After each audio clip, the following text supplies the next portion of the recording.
Hey everyone, welcome to So You Want to Be in Ministry. I am so glad to have you here today. My name is Tim. I am incredibly passionate about the church and those that would lead within the church, those that are having a desire to lead within the church, and those that have a desire to follow godly leaders, which is why I started this podcast.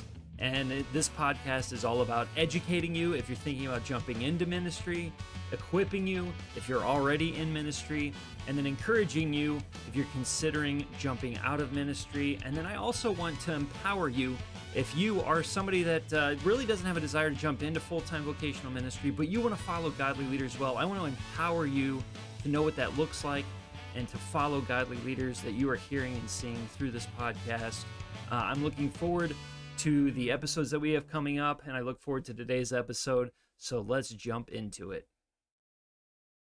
I'm so glad to have you here for this episode. We get to talk to Brett Barron. Brett Barron is the ministry director at Metro Community Church, and we're going to talk to him about planning a weekend and the facilities and guest experience side of planning that weekend. So he gets a little bit different flavor, different aspect of what's going on inside of a weekend and the things that lead up to it. So let's get into this and check out this conversation with Brett.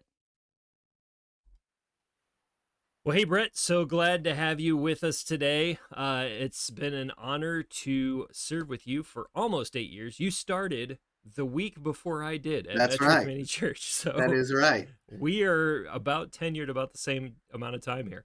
Exactly. Yeah, we were right there right about the same time. Yep. Yeah, it seems it's 8 years, and I don't know if it's gone super fast or if it feels like we've been here 20. I haven't decided which one it is yet.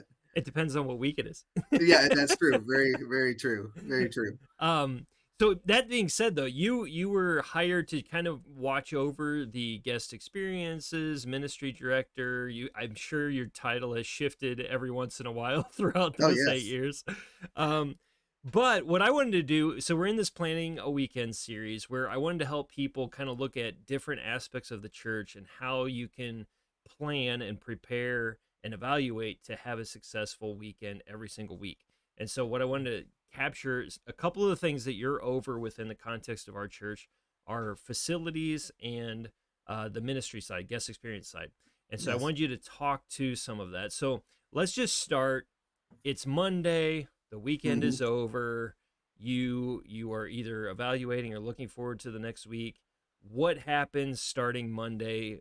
And just kind of take us through your week. And as you bring things up, maybe I'll ask some questions. Sure, absolutely. Yeah, Monday usually for me begins with I always kind of do just a walkthrough of the building, kind of closing up after the weekend. I kind of hit all the classrooms. We have an upstairs and a downstairs. I'm hitting all those places just to see, if anything has happened. I'll use that word. Anything has happened during the services. A couch leg has somehow fallen off, Yep. or somebody in one of the younger kids' classrooms, they had goldfish crackers, and the entire floor in one area is all full of crumbs.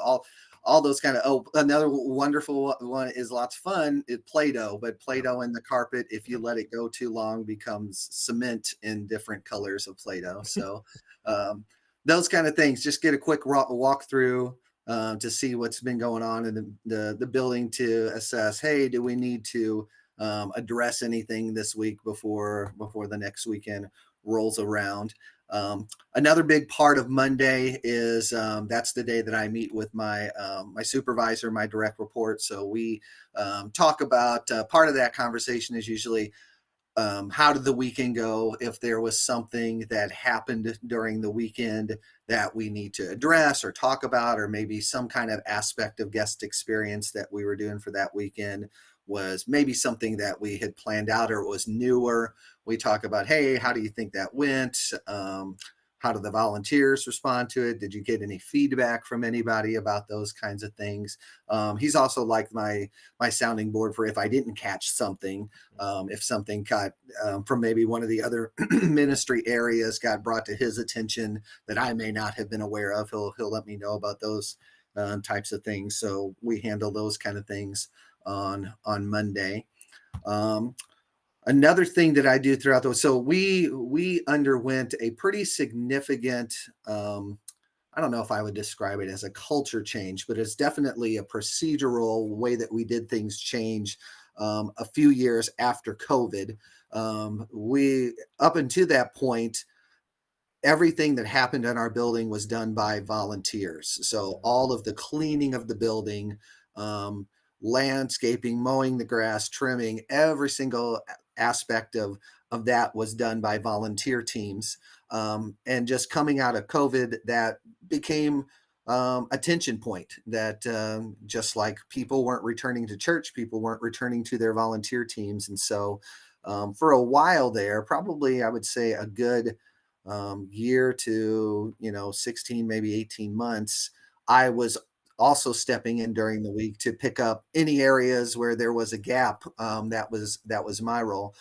So we had kind of internal conversations about that, discussing, do we see if we can find a vendor or bring an outside service in to do some of the cleaning, maybe like an every other week kind of thing? Do we bring them in for only certain things and they do it all the time? Do we hire someone to do this? And so where we landed was we have brought on a custodial maintenance person part time. So he comes in on Monday only for the purposes of getting some of the trash out of the building before they remove our dumpster. But Yeah. no, that's just a real quick. But Tuesday, first thing on Hang on one Tuesday. second, because Sure. I have a question. Yeah, yeah, So yeah. I need to make a statement first. So we're in the process of building. I think if you've listened to multiple episodes, I've probably talked about it. It's probably come up, or we're not at the finish line yet, but I'm about to enter into this world. Yeah, oh yes. I have not had to think about this world for almost a decade. Hmm. So I'm entering back in and I'm having to relearn something. So when you're doing your walkthrough, help me out, and then it'll also help any other pastor, ministry staff, maybe even church Sure. people out there thinking through things. When you're doing your walkthrough, what are like the two, three things that you're just like, got to check this, got to make sure that, like, give us the real practical two or three things. Yeah, I'm looking for dings in the wall. Somebody ripped open a door and pushed the handle through a wall and through the drywall, that kind of thing. Any major messes on the floor, spills, stains, stuff that's beyond just a typical vacuuming need in that area, just so it doesn't catch somebody off guard, like they're thinking, oh, I'll hit this real quick, and then they get up there and like, oh, this thing that I thought was going to take me 20 minutes, it's going to, this is going to be a good chunk of time to figure out what's going on here. That kind of stuff. I'm looking for anything that is broken in terms of like, well, one thing I also do, I'll see how to, I go around and look for surprises in all the bathrooms and just flush those in That's a case, good one. yeah, in case they got left, somebody didn't flush. So I go that, so it's not, so we don't find it on Friday after it's been Yeah, percolating since Sunday. I can speak. So our school is awesome, and we've been renting school space for 17 years. And our school is awesome, and they check these things, but just every once in a while, a surprise is left in the bathroom, Yeah, and we show up on Sunday morning, and it's not fun. it's not fun. Yeah, and same thing goes for diapers. So Yes. a Yep. diaper got put in a classroom trash and not a diaper genie or something like that. So Yep. yeah, it doesn't take much to know. Oh, this okay, yeah, I that's in here, that kind of thing. So I'm looking for that kind of stuff. Anything that like the lights are functioning properly. Any lights that are out, that kind of thing, the bulbs that need to be changed, or maybe a ballast or something has gone bad at some Okay. point. Um, Yeah, that, that's a good list right there. So that's a yeah. good one to kind of process and work through. Then let me ask a secondary question. So we hired a part-time maintenance guy. Hmm. Uh, I think it's probably common that churches have gone the janitorial, custodial, maintenance route with most Yes. people. That seems common. What have you seen? So I think has he been here for like 6 months, 7 months, eight Yeah, months? he's about right at the Yeah. end of the summer. So What would you say are the two or three where you're like, if you're going to do this and you're going to put part of your budget for this type of position, what are the two or three things where you're like, it has been a game changer to have this true of our person? Yeah. So Doug is his name. Doug is amazing because Doug has a wide variety of skills. Yeah. So Doug, that's the thing. Like when we sat down and we started and we just said, okay, yes, we're going to try to find a person part-time. When we sat down and said, okay, this is the ideal candidate for what we're looking for, literally he walked in and I was like, that's the guy. Yeah. Because he knows plumbing, so he can handle plumbing things. He knows electrical, so he can handle electrical things. He knows HVAC things, so he can help us troubleshoot if we're seeing something before we make a call to our to the repair person, and it's $450 for them to just walk in our door before they've even looked at something. He can go up and look and say, well, I think it's this, but I'm not sure it's this. So he can troubleshoot a few things before we drop that big chunk of change, because I certainly don't know that stuff. Yeah. I look at it and I was like, well, it's still on the roof. It didn't go away, so that's about the extent of what I know is going on with HVAC rooftop units and things. So he can look at those kind of things, and so that's something that I would stress is if you can find that person who's willing to do that. So even in a sense, his part-time pay helps us save money on those types of expenditures where it's Oh like yes, we don't have to have 5 trips in just to figure what's going on with something. Yeah. exactly. Yeah. Yeah. And he can do, minor things that, I'm assuming like if you're a pastor, maybe even bivocational or something like that, like you probably aren't going to be able to, okay, I have a plumbing issue. I could mess with it for a day or two and maybe fix it. Like he can handle that and and he's really good about saying like, okay, yes, I think this is it. Or saying, yeah, we might need to call somebody in. This is a little bigger than what I'm comfortable handling. Just to give you the sense of how, so in Thanksgiving, at my family Thanksgiving dinner, sitting around the table with my family, extended family, and we're going around and asking, what are you most thankful for? I said, Doug. Like, half the people there they're like, I don't know who's this guy, who's Doug. And then the other half of my family who know who Doug is laugh because they understand, oh my gosh, so much stuff as Yeah. my kids mainly, like so much stress has been left dad, because he's like, I said at Christmas, everybody needs a Doug. What do you want for Christmas? You want a Doug. That's what you want. It's that kind of thing, because Awesome. it has been amazing. All Yeah. right, so that takes care of that. So Tuesday, to keep taking us forward. Mhm. What Yeah, happens on a Tuesday? Tuesdays I begin to check in. So our volunteer teams. So we do still have. We did keep one volunteer cleaning team, simply because we wanted to offer that opportunity for people that really couldn't. They don't, whether it's they have kids, and so they really couldn't navigate serving on the weekends with their children, trying to get them back and forth from services and things, or just their work schedule worked out for them as like serving during the week is my preference. So we did keep one volunteer team for cleaning our auditorium, that kind of stuff. And so I'm checking in with that team to make sure, we use planning center. So I'm doing all the planning center things, making sure that they are getting their reminders that it's a one time a month serving thing, multiple people, about 4 or 5 people on each team that serves once a month there.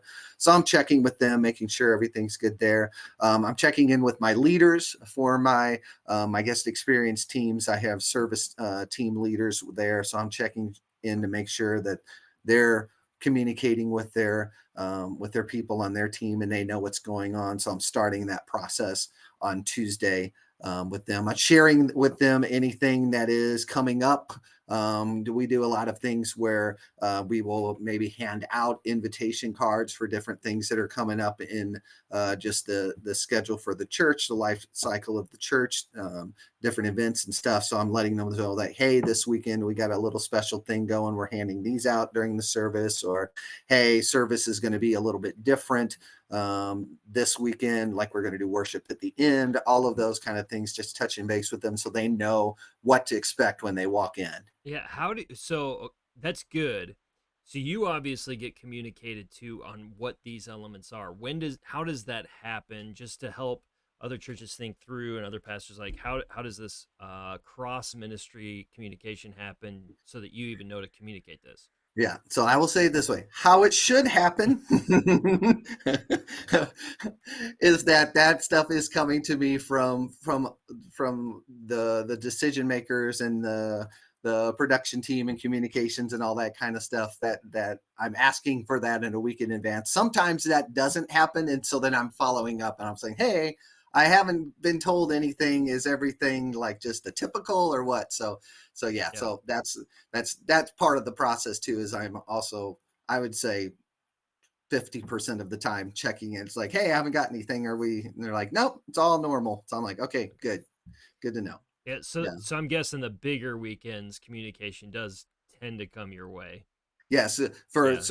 for bigger weekends, we definitely have service execution meetings, Okay. and sometimes multiple ones, Yeah. well in advance of what's going on, because Give us an idea of what happens in one of those like execution meetings, so that they're setting you up to be able to pull off all of the tangible, minute details surrounding even the service. So like, what are they communicating with you? yeah, so in those meetings, we're pulling in all the stakeholders. So we're pulling in everybody who has some aspect of the service, a children's director, me as part of guest experience, whoever's head of communications, production, worship. All of those people are in the same room. That's usually led by our executive director, is leading that meeting, and we're walking through of like, hey, here's what we have planned that is supposed to happen in the service. This is what this is the feel. This is what we want the people who are experiencing it to feel, and this is how we want to execute it. Let's talk about logistics. Let's make sure everybody's on the same page. We know what's happening, when it's happening. Here's how it's happening. So all of those kind of things. So everybody is communicated with, so they know nothing is catching anybody off guard. We know a lot of times that for us involves, with guest experience, some extra things that aren't normal that are going to be going on in our lobby, even Give possibly even us outside. Yeah, give us an example of that. Sure. So one thing that we like to do, just because it's something that just kind of, anybody when they're just holding something in their hand and having a conversation, I don't know why. There's probably some brain chemistry research out there, but it makes them feel a little bit more at ease if they're having a conversation with somebody while they're having a piece of breakfast pizza or a donut, or we have cookies or something along those lines. So on big weekends, one of the things that's pretty consistent, we change up some other things, but one thing that's pretty consistent is we usually have some sort of treat kind of thing that is in the lobby for everybody. Breakfast pizza the last couple of times has been a big hit. Yeah. Where Casey's breakfast pizza, if you know, you know. It's gone immediately. Yeah. Yeah, We have, if you have multiple services, hold some back because it'll be gone. exactly. So different things like that. So we're talking through logistics. We're talking about, when is that going to get set up? How are we going to do that? How are we, navigating all of those different kinds of things? What's happening with those? We're talking about like decor in the like Christmas time, when we're decorating for Christmas. We're going to need to get power to different places. So we're talking with the production team. How is that going to affect you? Are we going to be in your way, or anything like that? All those different types of things. Cool. Yeah. All right. Thanks for giving us the rundown of how that meeting goes. What Yeah. else what else are you checking during the week? Doing that, then as my leaders report back to me, I'm just making sure that we have all of our bases covered in terms of our guest experience teams. So that's something that typically later in the week, as we start to hear back from people, I'm asking them to communicate with me. Hey, if it looks like, due to tournaments or vacations or sickness or whatever it is, we're going to be a little short in some areas. They're communicating to me so that I can then from there try to manage those, try to find some people to step in and do a little bit of extra or fill in some spots with subs or people like that have let me know, hey, anytime you need somebody, just let me know and I can step in for that kind of stuff. So I'm trying to fill in those roles and So seeing what's going on with those. yeah, so off of that, when let's go to the weekend. What what when we're talking guest experience, Mm-hmm. what are some key things or maybe even teams that we have to make sure that when a guest shows up at our doors, that they do feel welcome, they do Sure. feel authenticity, they are prepared to have a moment with God? How do you set things up to plan for that to happen? Yeah, so let me start by telling you the teams that we have, and then I'll Okay. tell you kind of how I vision cast that on a weekly basis. Okay. So our guest experience teams, we have broken them down into what I call guest services, and then also guest connections. So guest services are people that are simply they're greeting. They're every single person that comes into the building to attend service. They're connecting with them. So we have greeters that are outside. They're at the side. They're not at the door. They're actually at the end of the sidewalk.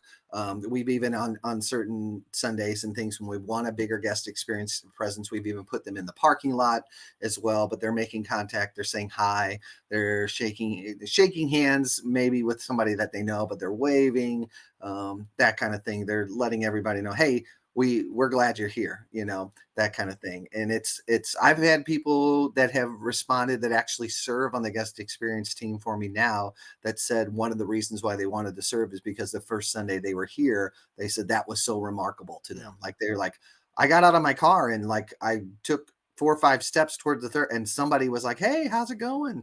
That kind of thing. And they just said it just takes off that, you know, and this is the kind of stuff. So one of the things that I do with my teams is a huddle every week. Sometimes my leaders lead. Sometimes they almost have to kick me out of there because I like doing this so much. Yeah. This is some of my favorite things to do is to help them to understand that every single person that like this weekend we are going to have some baptisms.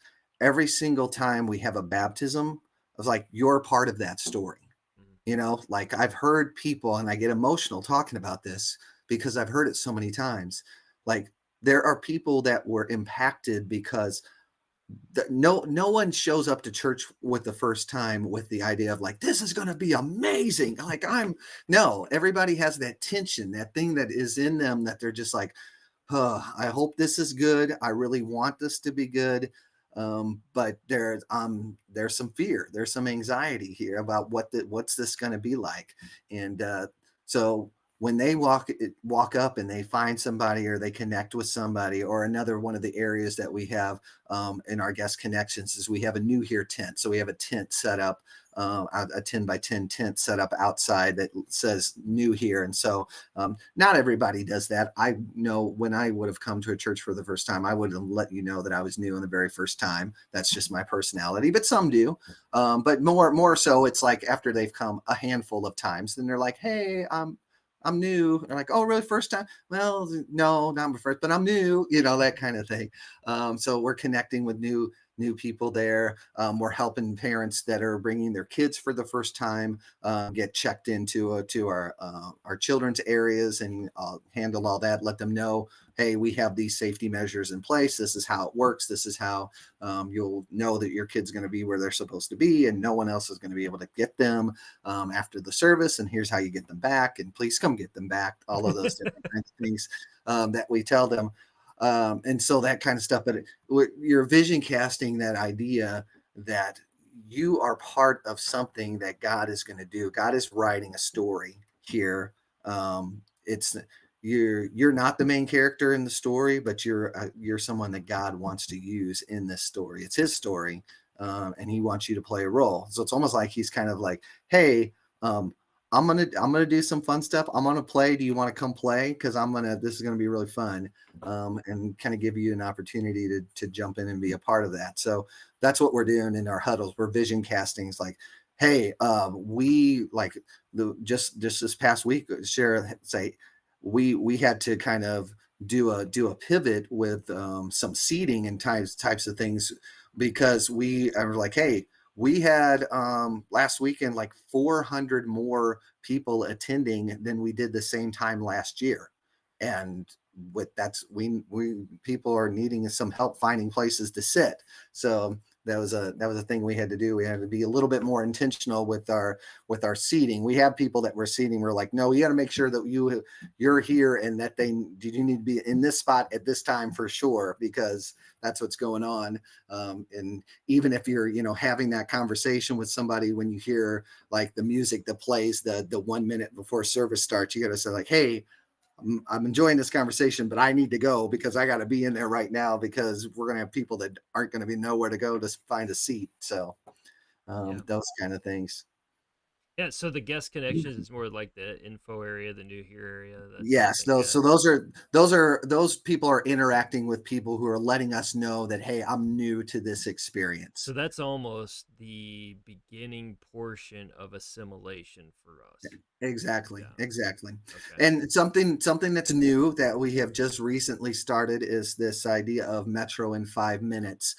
So we had been having people telling them in the service, like, hey, if you're new with us, go out to the info desk. It's in the lobby, and you can meet some volunteers there. We have a gift for first time guests, and you can connect with us there. And we were inviting them to attend we have our first step class is kind of like our new person's class. It's kind of the on ramp to how do I get connected with all the different things that you offer at the church. And we just found that it was hard to have those conversations in a very super busy lobby and that kind of stuff. And so we wanted to just have a place where that could be more intentional. So we created a new space. So actually now we're having them go across our lobby into an actual room area that's it's still open. It's still part of the lobby, but it's quieter.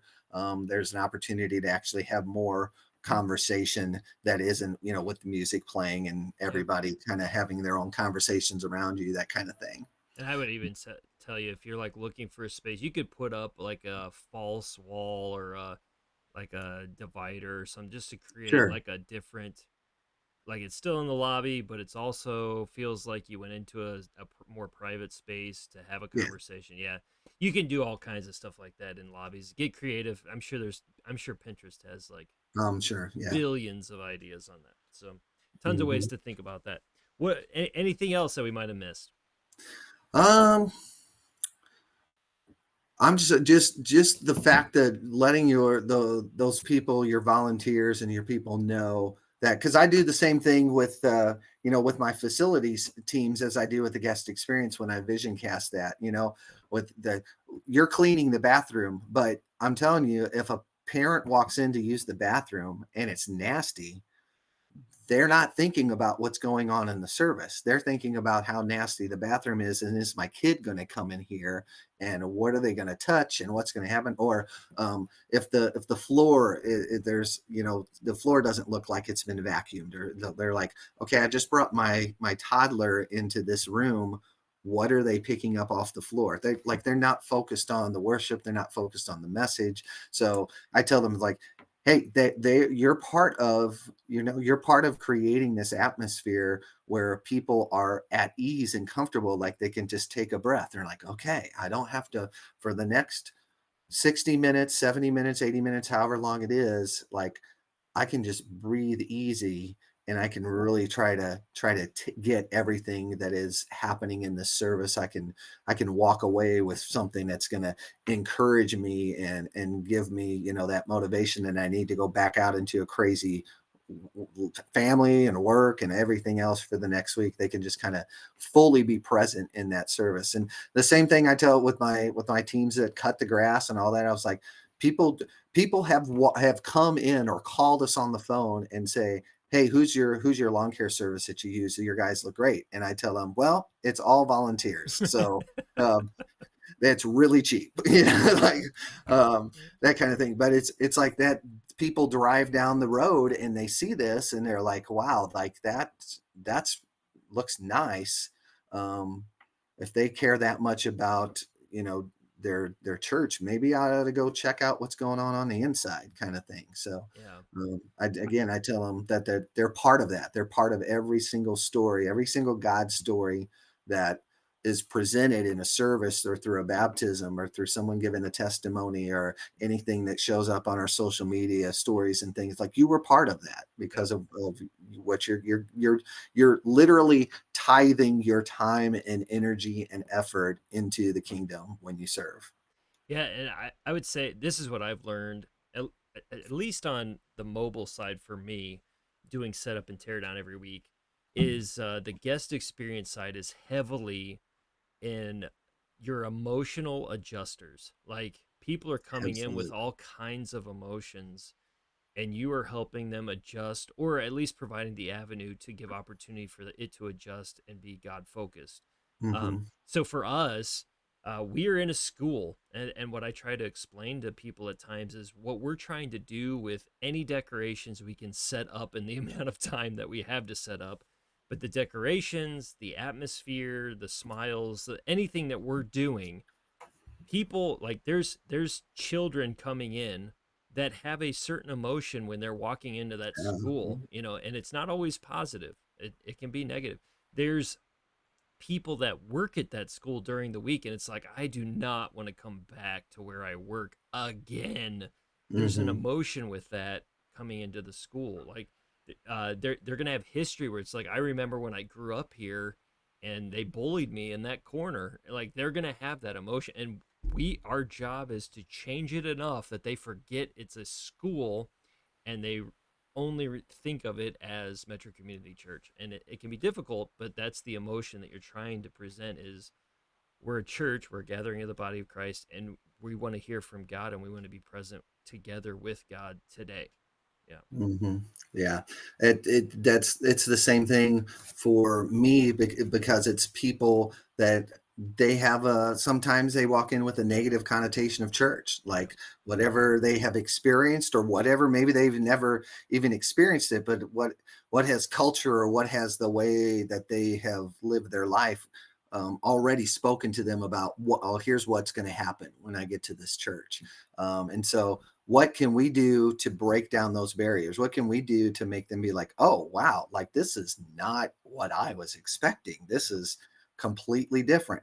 Or they're expecting church people to be, that's why I like some of the things that we do when we have our big weekends, is because they're expecting church to be one way. Like, it's be quiet, sit down, no talking, and then we do fun stuff, like we have a big party with food trucks and bounce houses and that, or we encourage everybody to kick off weekends like, hey, wear your favorite football jersey, and so it just starts conversations with, I'm a Bears fan, you got a Packers jersey on, all this kind of stuff is going on in the lobby, or people wear just obscure, like, why do you have an Old Miss jersey on? Like, where does that happen? You just have conversations around those things. Or you find people like me, I find other Michigan fans, and I'm like, you're a Michigan fan too, that's awesome, kind of thing. We keep praying I for had, you guys. I had to throw, I had to throw that in there. Yeah, obviously, yeah. So if you can't tell, I mean, like, I've got Ohio State behind me, and or if you're listening on the podcast, I got Ohio State all behind me. He's a Michigan fan, and we pray for him every day. And eventually, he'll come around.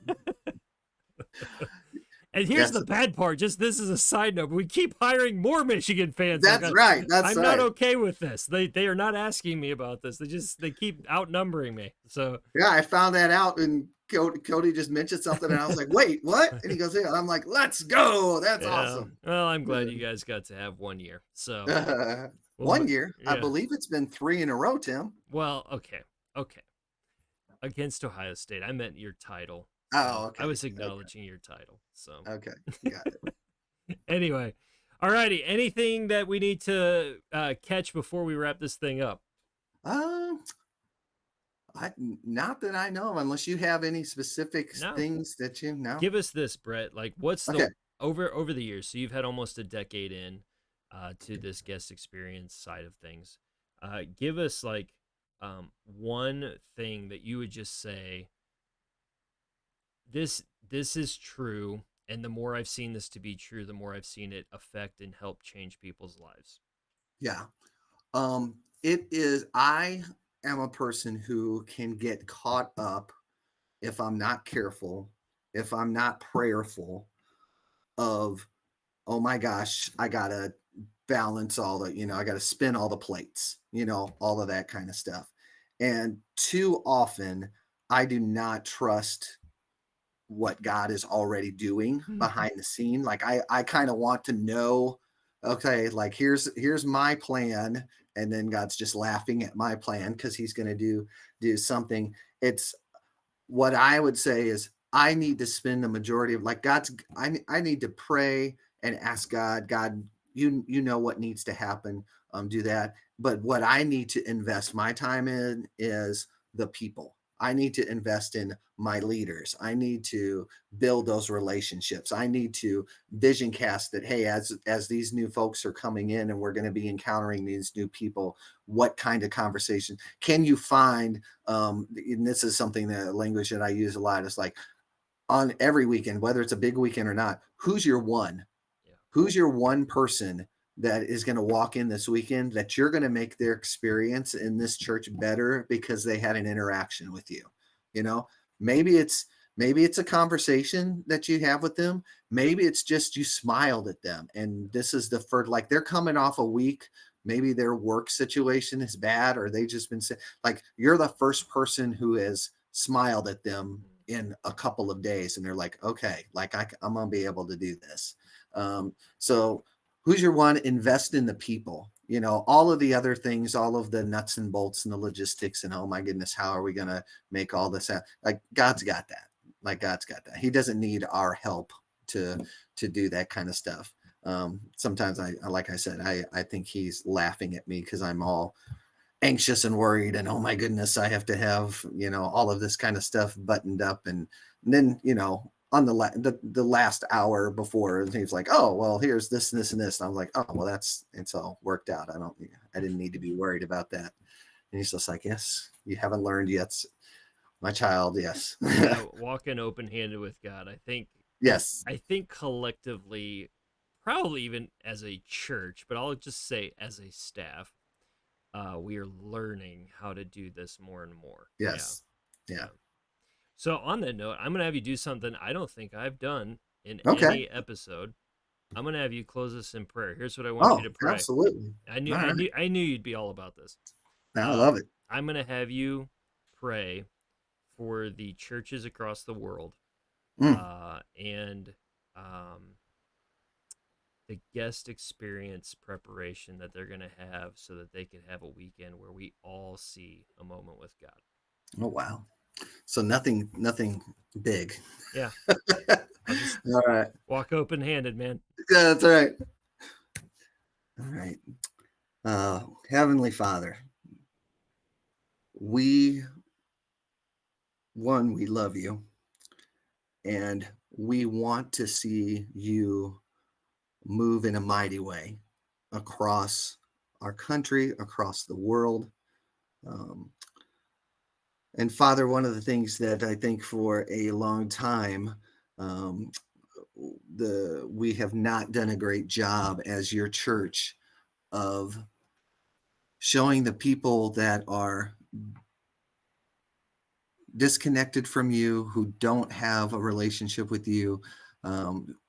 We've not done the best job of portraying your character, and not only your love, Father, but also your holiness and what you have called us to, Lord. And so, Father, I just ask that as we engage in the role of guest experience or hospitality or whatever it is that we choose to refer to it as, Lord, that you would help us to be ambassadors, that every morning or evening or whenever the folks are coming in, that you would help us to see that we have a very important role, that we are sometimes the first image of Jesus that some of the folks walking into our building are going to see. And we have that role of you have allowed us to be a part of what you're doing, and you've allowed us to become a part of people's stories. And so we don't want to take that ever for granted. We want to step into that fully. We want to step into that with joy and anticipation and hope that that something that we do, some conversation that we have, some way that we interact with another person is going to stir something in them that makes them want to press a little closer, maybe get more connected, maybe find out exactly what's going on here. Like these are not this is not the place, these are not the people that in my mind that I had kind of envisioned on how it was going to be. This is not what I was expecting, and this is a pleasant difference. And so, Father, I just ask that as we step into those roles, Lord, that you would guide us and direct us, give us the wisdom to know in our particular situation, how are you moving? How are you asking us to what is it that you want us to do? And that then once you present that, that we could be obedient to that. And we thank you, Lord. We thank you and just ask that you would just continually trust us with the people, continue to send those people to us that need to hear from you, that they would come and see what you're doing in our churches. And I ask this in Jesus' name. Amen. Amen, dude. Thanks for doing that. I Absolutely. appreciate your heart, man. Well, thanks for stopping by, giving us All the right. insight. Hopefully, and once again, if it doesn't matter if you've got 50 people in your congregation or 50,000. I don't know that anybody that has 50,000 is watching this podcast or listening to this podcast, but hey, it doesn't matter. Take one element and you can apply one of these things in some way. It can be just vision casting. It can be trying to teach people how to be, emotional engagers and shifters, and it can be just preparing to be open-handed so that you're taking people into a moment with God and planning your weekend. Just it could be just making sure things are clean and organized.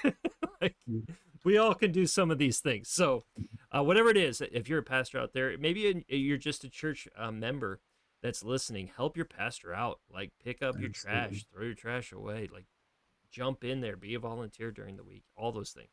So cool. All right. Thanks for stopping by, man. Absolutely. All right. See ya. See ya.